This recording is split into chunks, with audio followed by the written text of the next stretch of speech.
here says, some are born great, some achieve greatness, and some have greatness thrust upon them. But according to a KMPG study, it says that at least everyone has one chance in life of becoming a millionaire. It's only other people take the opportunity and others miss it. Think about it. You're watching Up Close and Personal and you hanging out with the diva. I hope that wherever you are feeling really good. Don't forget to go to our Facebook page, and our Facebook page is Up Close and Personal on ZBC TV, and vote for your People's Choice guest. Time is running out and you might just end up missing out on the fun. Today we get to hang out with a Zimbabwean-born model who is now based in South Africa. His name is Oliver Keith, and I'm sure some of you can remember him from the heydays on our program Fashion and Style. And today here he is on Up Close and Personal. Here is his story. Don't move an inch. Hi there, I'm here with Keith Oliver Siamuloboka. Did I say that well, Keith? No, you didn't. How was I supposed to pronounce it? It's Oliver Keith Siamuloboka. Siamuloboka. The first name is Oliver, the second name is Keith. Okay. Everyone makes that mistake. Yeah, I know, eh? How are you doing though? I'm good, thank you. Thank you for coming to the program. Thank you very much for inviting me. You look wow. Thank you. Keith, when there is so much buzz about someone in the city, it's normally the best interest of this program to find out what's going on. So what's the buzz all about? Tell me, what's it with you? Do you want to know the good thing or the bad thing? Okay, let's start with the bad and then you tell me the good. Well, certainly I never disclose bad stuff about me. Of course. So let's just talk about the good stuff, eh? I don't know the buzz that you're talking about, but are you talking in terms of my career, my profession, or just a general buzz about Oliver Keith? Just the general buzz. I got into town last week, and everyone seems to think that I'm here for Big Brother auditions. But that's not the reason why I'm in now. I just came to sort out a few things. But yeah, so that's the buzz that's there now. I noticed in one of the papers someone quoted me saying I was going for Big Brother, and I didn't even entertain that thought at the moment, you know. So yeah, people are gonna assume a lot. But the buzz that's there is the Big Brother buzz. So why are you not going for Big Brother this time? Let's just say we outgrow certain things as we live life, right? The things that I wanted to do when I was in high school, I forgot about them when I got to university. That's true. So tell us more about your childhood and background. What are some of the things that happened to you that you can safely say had a big role to play in who you are today? You know, life hasn't been fair on a lot of people, and unfortunately I'm one of them. When I was in primary school, I lost a friend, and sorry about that. It's fine, you know. I've you know, I mean, you of all people know what I've been through. It's something that I've gotten used to. I lost a friend called Ngoni when we were in grade 3, and it's sad in that we always visualized life at college and life at university together, but unfortunately, you know, and yeah, so it's just been a solo life, you know. Childhood for me was solo. I never had friends that I stuck to, because I got so disappointed in that people came into my life and they left, not because it was time for them to leave, but because they were just taken away from me before time, you know, so to speak. Yeah. So my childhood has been one where I went to school and came back home.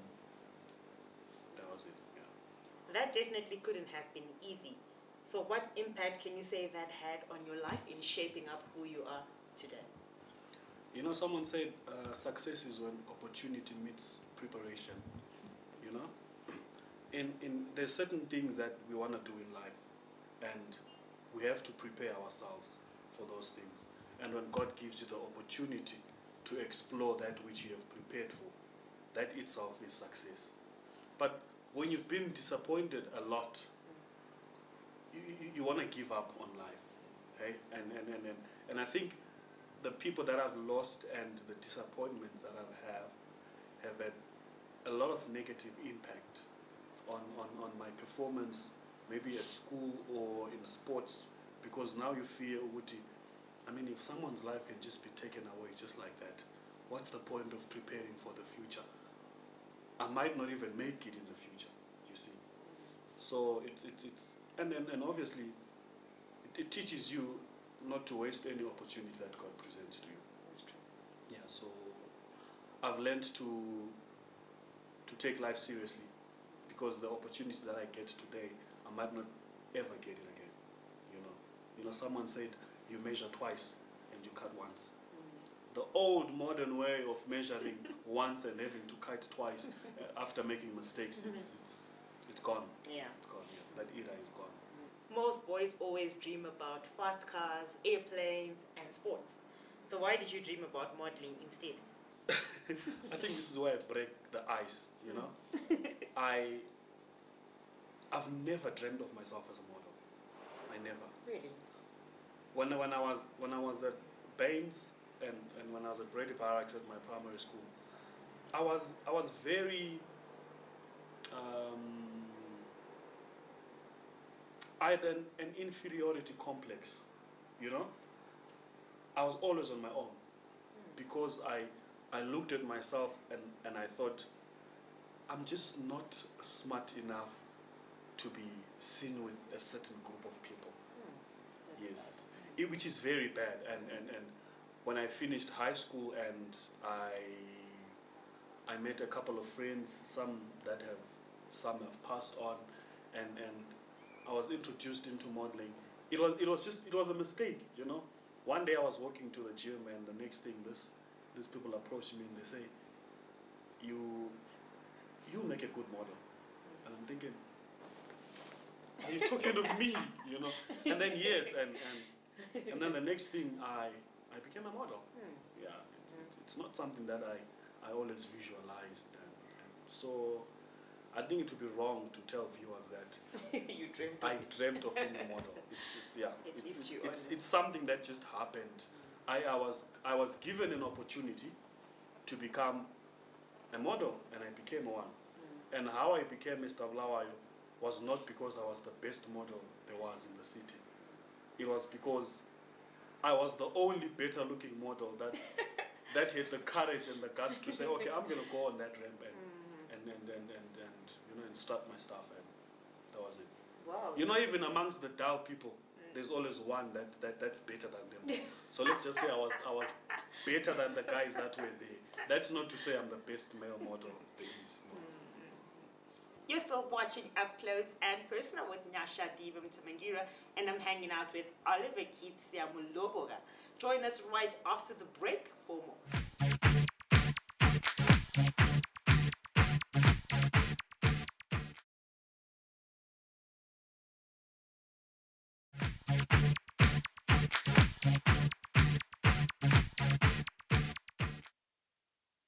Welcome back. You're still watching Up Close and Personal. Go to our Facebook page and tell us if you're enjoying the show. I'm hanging out with Oliver Keith. Hi. Hi again. Are you enjoying the show so far? I am. It's you're asking me stuff that no one has ever asked me before. Really? And I'm having to think of what to say carefully. That means I'm intelligent. Okay, it's no secret to people who know you that at some point in your life you lost a very close friend in a brutal attack. I'm not trying to dig up old wounds, but I just want to find out how you moved from that point. I don't mean to dig up past wounds, but I just want to find out how you moved on from that point and were able to deal with your life for the future. You know, death is a sting, and even when you lose someone after a long time in hospital, and you can never be ready for death. And worse when it comes unexpected. It's brutal. Yeah. I lost a friend that was more than a friend, he was a brother. But that's life.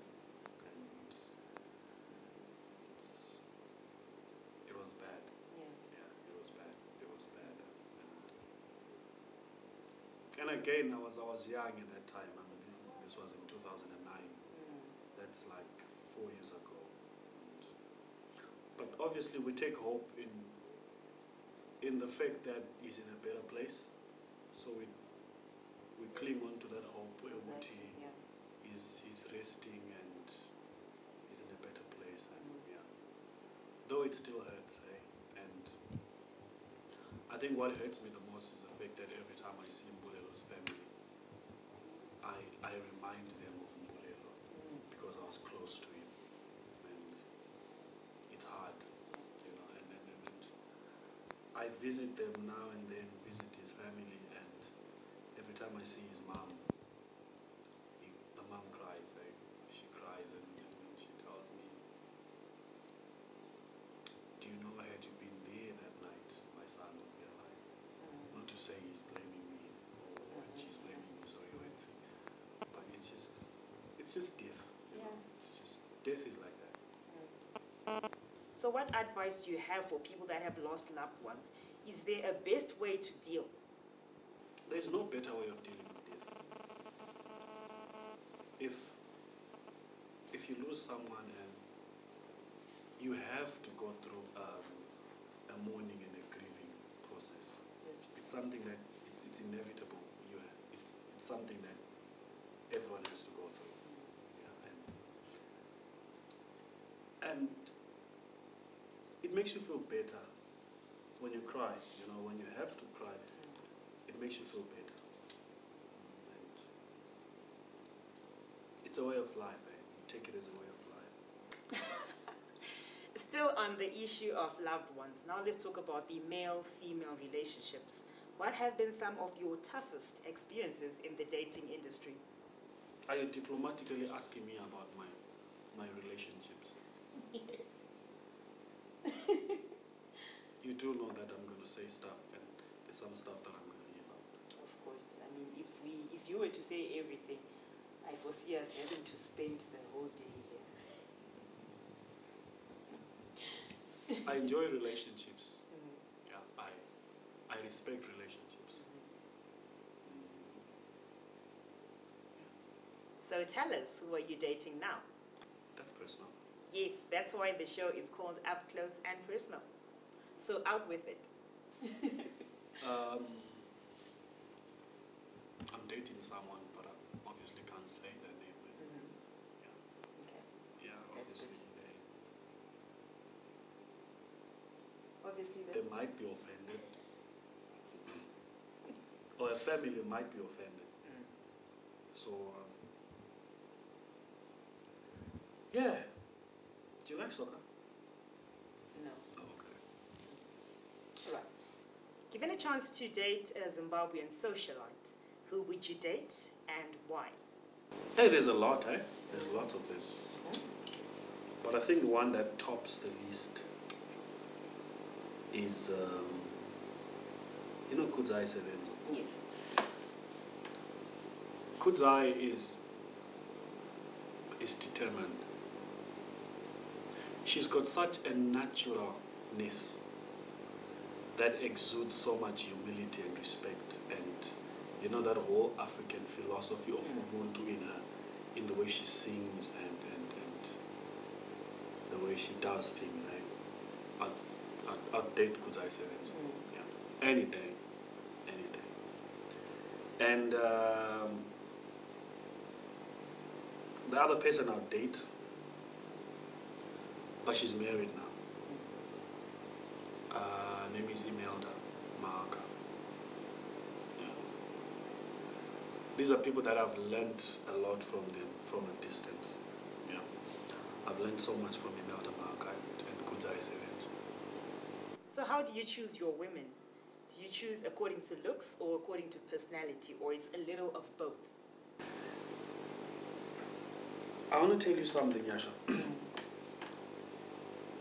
No guy approaches a woman with certain characteristics in mind. You only discover that you don't like certain things about the woman you are dating when you're already with her. I didn't know that. Yeah, I've never gone to a girl because they had beautiful eyes or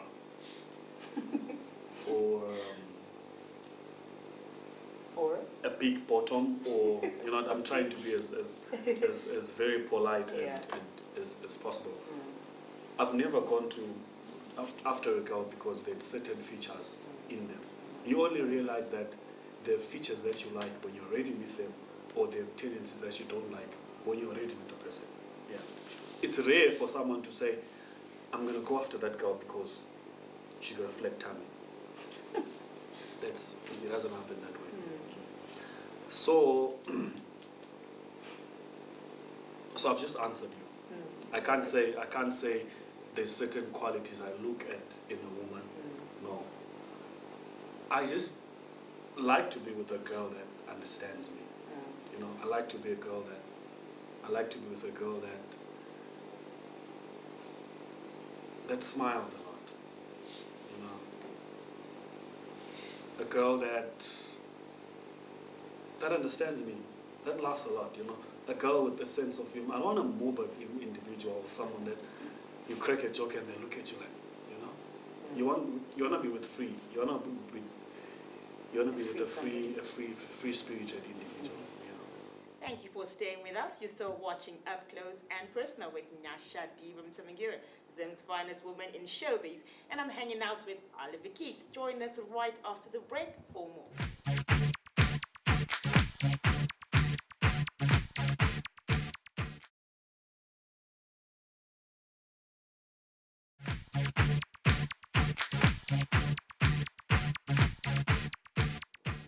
Welcome back. You're still watching Up Close and Personal, and we've got to everyone's favorite part of the show, where we get to find out more details about our guest from his friends and his family. And in this case, he brought his friend, and his friend is Gilmore, none other than Gilmore.